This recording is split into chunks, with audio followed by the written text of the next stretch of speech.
नमस्कार। आज हम यहाँ सुरक्षित गर्भ समापन के बारे में बात करेंगे। आपने अपने आसपास कई बार सुना होगा कि एक महिला गर्भवती हो जाती है, लेकिन उस समय किसी कारणवश वो उस गर्भ को जारी रखना नहीं चाहती। तो ऐसे में वो महिला क्या करती होगी?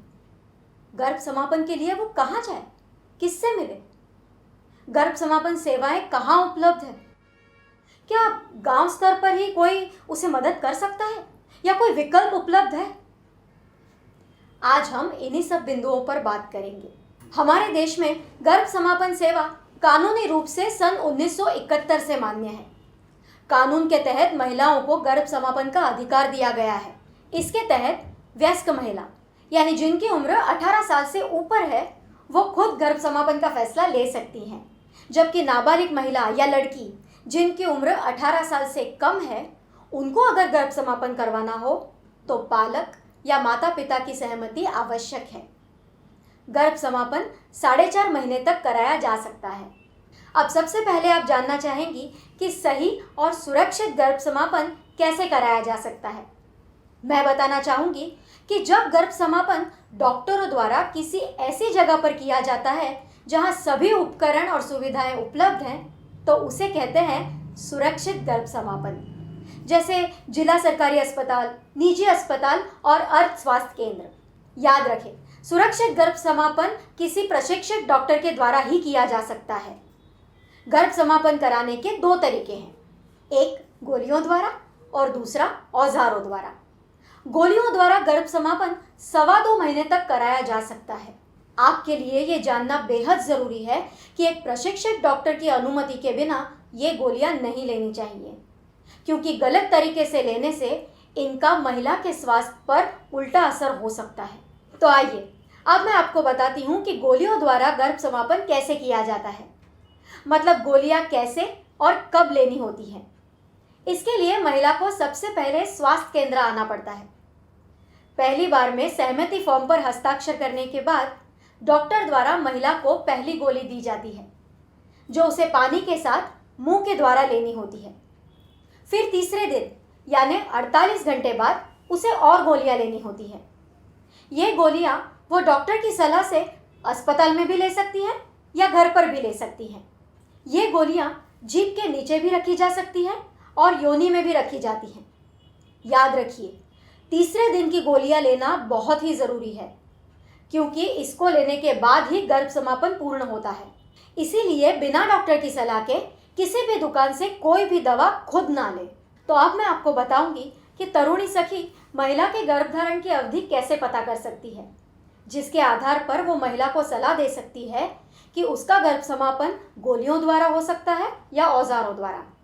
तो ये है गर्भधारण चक्र, जिसका उपयोग करके ये पता किया जा सकता है कि महिला के गर्भ की अवधि क्या है, महिला गोलियों या औजारों द्वारा गर्भ समापन के योग्य है या नहीं। तो आइए अब हम इस चक्र के बारे में जानते हैं। गर्भधारण चक्र के 2 भाग हैं, बड़ा और छोटा, और ये छोटा भाग घुमाया भी जा सकता है। चक्र के बड़े भाग में अंग्रेजी महीनों के नाम और पूरे 1 साल तक महीनेवार तारीख छपी हुई है। छोटे भाग पर सप्ताह दिए गए हैं।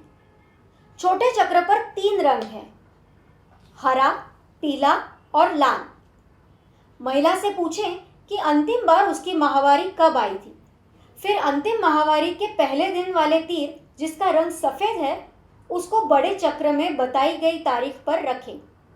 जैसे कि 10 जुलाई को अंतिम माहवारी आई तो तीर को 10 जुलाई पर रखें। यदि आज की तारीख में अवधि हरे रंग में आ रही है तो 9 सप्ताह तक महिला गोलियों से गर्भ समापन करवा सकती हैं, और यदि आज की तारीख में अवधि पीले या लाल रंग में आती है तो महिला को ऐसे अस्पताल जाना होगा जहां औजारों से भी गर्भ समापन की सुविधा उपलब्ध है। तो देखा आपने, चक्र की मदद से गर्भ की अवधि जानना कितना आसान है। सखी इसका उपयोग करके महिला को सही समय पर उपयुक्त अस्पताल में जाने की सलाह दे सकती है। गर्भ समापन के बाद महिला को कुछ बातें ध्यान में रखनी चाहिए। इसके लिए वो तरुणी सखी की मदद ले सकती है। तरुणी सखी उसे समझा सकती है कि पहली गोली लेने के बाद वो घर जाकर सामान्य खाना खा सकती है। भारी काम कम से कम 2 हफ्तों तक नहीं करना है। और अपनी दिनचर्या पर तभी वापस लौटे जब महिला को लगे कि वो पूरी तरह से स्वस्थ है। खून रुकने तक यौन संबंध ना बनाए। दवा समय पर और बताए गए तरीके से ही ले। कुछ दिनों तक बच्चेदानी में ऐंठन महसूस हो सकती है। 7 से 15 दिनों तक खून जा सकता है, जैसे माहवारी में जाता है। अगली माहवारी 4 से 6 हफ्तों में आ जाती है। लेकिन अगर समय पर ना आए तो डॉक्टर या नर्स से जरूर संपर्क करें। गर्भ समापन के बाद बिना कोई गर्भ निरोधक साधन के दोबारा यौन संबंध बनाने से महिला दोबारा गर्भवती हो सकती है। क्या आपने सोचा है कि जिस महिला ने अभी गर्भ समापन करवाया है, क्या वो तुरंत गर्भवती होना चाहेगी? इसीलिए गर्भ समापन के बाद कोई ना कोई गर्भ निरोधक साधन अवश्य काम में ले। इसके बारे में डॉक्टर, नर्स या तरुणी सखी से सलाह और उपाय प्राप्त कर सकती हैं।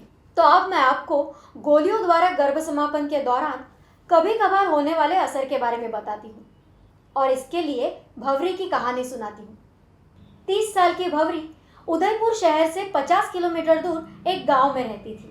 जब भंवरी के दिन चढ़ गए तो उसने तरुणी सखी के साथ अर्थ स्वास्थ्य केंद्र जाकर डॉक्टर से परामर्श लेकर गर्भ समापन करवाया।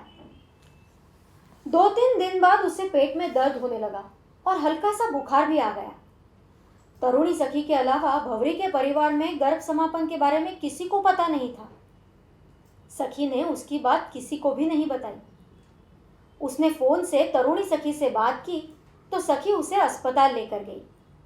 डॉक्टर को दिखाया तो उन्होंने कहा कि इसमें घबराने की कोई बात नहीं है, ये तो गर्भ समापन के सामान्य असर है। फिर उन्होंने बताया कि कुछ महिलाओं को अधिक रक्तस्राव होता है, कुछ को उबकाई, उल्टी या हल्के दस्त भी हो सकते हैं और कुछ को तुम्हारी तरह पेट में दर्द और हल्का सा बुखार भी आ सकता है। इसमें चिंता की कोई ज़रूरत नहीं है। तो मैं उम्मीद करती हूँ कि आपको सुरक्षित गर्भ समापन के बारे में जानकारी मिल गई होगी।